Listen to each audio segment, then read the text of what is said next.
I appreciate talking with you today. Awesome. I'm excited. I'll be honest, after watching the show, you were one of the main people I wanted to talk to. There's so much depth in your character that I looked forward to the opportunity, and here I am. Oh, thank you.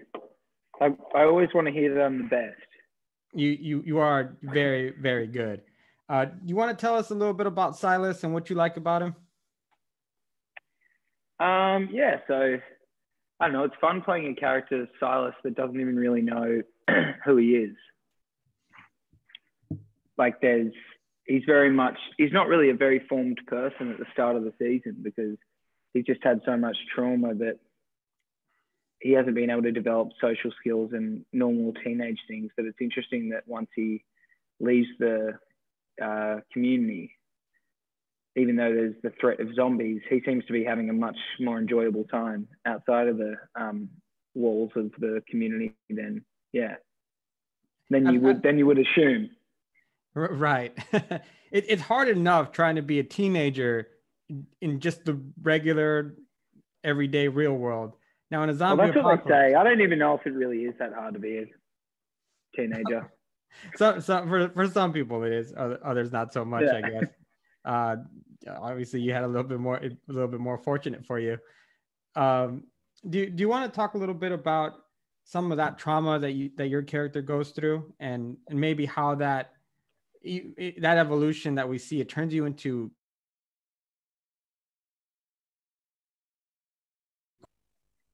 Yeah, I mean, so I'm not really sure what I can spoil about the season. It's hard to talk about anything without spoiling anything.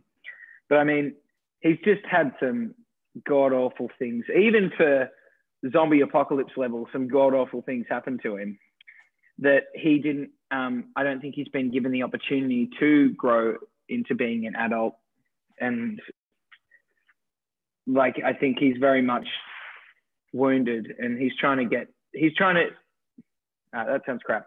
Basically, I think he didn't really get the chance to be a teenager and be an adult in the normal sense of being able to know who they are and find themselves. So I think when he finds these people and his first sort of real sense of family in a very long time, possibly ever, then it's just that instinct, sort of animal instinct, that he has to protect them.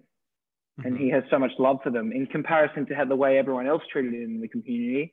Like, obviously he was like treated like, I don't know, like a stray dog in there. And then he has these people that are so incredibly nice to him and they're saving each other's lives, and he's able to like have conversations. And again, it's a zombie apocalypse outside like once they leave the community, but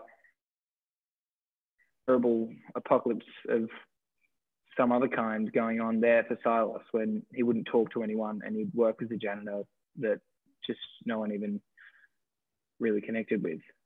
Right, because he's labeled really, and that's what kind of leads you to the janitor job. But in Finding Hope, Ethan and Iris, you're seen as just one of them, and I think that's what kind of allows you to come out of your shell a little bit. Do you want to talk about your relationship with Alexa, Nicholas, and Alaya, and how you guys gelled? Yeah, just quickly, is this a video interview or like a text interview? It's a video. Oh, it's a video interview. All right. Well, okay, good. I thought it was a text interview for some reason. Yeah, I mean, it was so cool that it was all our first time, I guess, being like the leaders of a show, and like so incredibly exciting as well. It's like it's a show where you're going and killing zombies and you got all these crazy weapons. So there was so much excitement that I guess we were always going to get along with each other because we're all just so incredibly grateful to be in the position. But yeah, I mean, I was extremely fortunate in that, like, Nicholas, I just have so many jokes with, but I also like have so much fun with like Aaliyah and Alexa on set as well. Like all just genuinely, I don't know, really nice people. And yeah, of course, because it was such a big moment in all of our lives to be in this show, that yeah, I think we're all so grateful that we weren't ever really going to have any problems gelling and having a good time. So were you a fan of The Walking Dead before this? Not really. I mean, not that I wasn't not a fan. It'd been a show that lots of my friends had watched, but I just hadn't got gotten around to it yet. But then I remember I had a moment where I found out that I had a callback for it, because this was my first American audition, this show. So I found out that I had a callback for it. Shit, I wasn't expecting that. And I quickly binged like 2 seasons of the original show. And I was just like, obviously, like blown away. There's a reason why it's possibly like the most watched show ever. It's extremely exciting and like well shot and all these things, and all the actors are like, well, they're all humongous now. That like what the pretty cool position to be in when you're going back and you're like, all right. And then I found out that I got it, and I went back and I watched all of it, and I was like, this is definitely a lot better and a lot more productive than when I'm usually binging a TV show. This time it actually has like, there's some sort of reason for doing it. So yeah, I wasn't, but pretty cool way to get into the Walking Dead world, I'd say.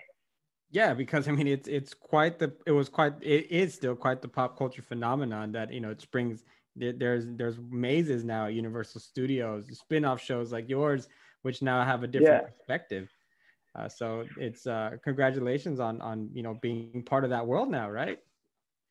Well, yeah, I mean, the zombie phenomenon is like such a massive thing in the film and television industry that I think it's just cool that I got to be in a zombie TV show that's associated with it's probably the team that's done it most successfully. Mm-hmm. You know what I mean? Like, you got like Twilight for the vampire things, and yeah, The Walking Dead, AMC just killed it with The Walking Dead. It came out at the right time when everyone was like obsessed with zombies and vampires and all that stuff, and it's a big budget show, which is like the future now as well. That it's just, instead of like having an hour and a half of viewing, you get like several hours in a season, and you've got like, yeah, it's awesome. It's ridiculous. Like, my life before finding out that I had this and after is 2 completely different things. What is like, what is so one great. Thing, what is one thing that has that you did not expect from this franchise now? Like what exactly? Like what you know, going into filming from now and then, what is one thing that's changed? I mean, so many things have changed. Well, for one, like, I remember like I just smashed my iPhone screen when I first found out that I got the role, and I was like, crap, I broke my screen. I was like, you know what? No, I'm on a TV show. I can go to the repair shop and I can go fix that phone. Like, from just little things like that, where you're just like, oh wait, no, I don't have to live like a nomadic, like, poor 19-year-old anymore. I can actually just go fix my phone and whatnot. But I mean, besides that, it's just given me like such an insight into the industry. And then also, like, once you do something, everything becomes a lot clearer. Like, now that I've been on set a bunch of times, you just realize, like, even the actors you meet, like, they're just people. Like, everyone's just people, and we're just making make believe. And there's a system of doing things. And I've just learned so much. It's basically like the coolest acting school ever to go to, like film school as well, that you're just learning on production. There's people like seasoned pros, like even the producers, like talking with like a Scott Gimple or a Matt Negretti. You just see like how their brain ticks, and you're like, far out. That is awesome. That would be so cool to get to a point where you can just make believe so real and such like a watchable product. You know what? I feel like sense. You gave me quite the great answer, because I don't feel like I asked my question as well as I could have. So thank you for that. I appreciate it. No, don't be ridiculous. I'm trying to be conscious of blabbering this time around in the press. No. And yeah. Well, you know, so something I want to talk about also, and I know we can't really get into it that much, because we want people to enjoy the Blu-ray. We want people to enjoy it on AMC Plus and such. But I think really a changing moment was when Percy comes along, and you really become super sus of you know, his intentions with Iris, and you really, I think that to me was a turning point in you kind of really stepping up. Yeah. Am I allowed to talk about that, Alex? Yeah. All right, cool. Yeah, that was a bit of a curveball, because I was just assuming that, I mean, yeah, I thought that, you know, like Iris and Silas had been having this like really good relationship, and I didn't like naturally think that it was going to move into that, but it was such a funny like interaction that then Percy came into the picture, and I'm really good friends with Ted in real life as well. That I think it was just a good point to like, it was sort of a wake up call as well, that Silas can't just be like, no matter what he's going through, like they're still fighting zombies every day. Like you're still in a life or death thing. Like you can't, there's not really a lot of time for sooking on and dwelling on the past. So I think that was just sort of like a slap in the face, that then he realizes like, oh shit, like maybe like it's not enough just to be, I guess, like a sulking wounded person.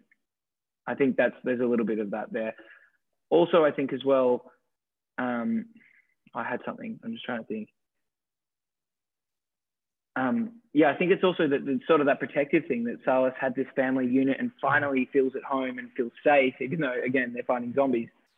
And then they just let this drifter in. And then he's like, obviously he's not surprised when some things go south and it's not really known whether they're good or not. He's like, yeah, of course. Like, why are you letting them in? But by the same token, I think he needs to realize that like they just let him in and he didn't have a good past in like the eyes of people. So I think it's an interesting thing, because then he gets faced with a conundrum where he's almost like a hypocrite for then not accepting Percy. Interesting. Yeah. Thank you so much for your time, Hal. I appreciate it. No worries. Character, and I gotta say, without giving anything else away, what happens afterwards, it was great. I was, you had me on edge of my seat, say what's going on, and we're gonna with that, and I look forward to see what's coming up next. Hell yeah, thank you. Nice to meet you, dude. Likewise. Have a good one.